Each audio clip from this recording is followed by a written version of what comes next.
ಮಂಗಳೂರಿನ ಮರವೂರು ರೈಲ್ವೆ ಸೇತುವೆ ಬಳಿ ಅಕ್ರಮ ಮರಳು ಗಣಿಗಾರಿಕೆ ನಡೆಯುತ್ತಿದ್ದ ಸ್ಥಳಕ್ಕೆ ಗಣಿ ಮತ್ತು ಭೂವಿಜ್ಞಾನ ಇಲಾಖೆಯ ಅಧಿಕಾರಿಗಳು ದಾಳಿ ನಡೆಸಿ 150 ಮೆಟ್ರಿಕ್ ಟನ್ ಮರಳು, ಯಂತ್ರೋಪಕರಣಗಳು ಮತ್ತು ಸುಮಾರು 5 ಲಕ್ಷ ರೂಪಾಯಿ ಮೌಲ್ಯದ ಟಿಪ್ಪರ್ ಲಾರಿ ಡೋಸರ್ ಅನ್ನು ವಶಪಡಿಸಿಕೊಂಡಿದ್ದಾರೆ. ನಿನ್ನೆ ಮಧ್ಯಾಹ್ನ 3 ಗಂಟೆ ವೇಳೆಗೆ ದಾಳಿ ನಡೆದಿದ್ದು. ಈ ಸಂದರ್ಭದಲ್ಲಿ ಗಣಿಗಾರಿಕೆಯಲ್ಲಿ ತೊಡಗಿದ್ದವರು ಸ್ಥಳದಿಂದ ಓಡಿ ಪರಾರಿಯಾಗಿದ್ದಾರೆ.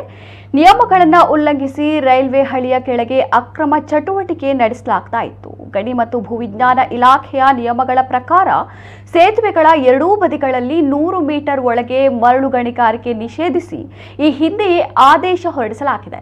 ಆದರೆ ಈ ನಿಷೇಧದ ಹೊರತಾಗಿಯೂ ನಿಯಮ ಉಲ್ಲಂಘಿಸಿ ಗಣಿಗಾರಿಕೆ ನಡೆಸಲಾಗ್ತಾ ಇದೆ. ಗಣಿ ಮತ್ತು ಭೂವಿಜ್ಞಾನ ಇಲಾಖೆಯ ಉಪನಿರ್ದೇಶಕಿ ಎಂಸಿ ಕೃಷ್ಣವೇಣಿ ಅವರ ಮಾರ್ಗದರ್ಶನದಲ್ಲಿ ಇಲಾಖೆಯ ಅಧಿಕಾರಿಗಳು ಮತ್ತು ಸಿಬ್ಬಂದಿಯೊಂದಿಗೆ ಕಾರ್ಯಾಚರಣೆ ನಡೆಸಲಾಯಿತು.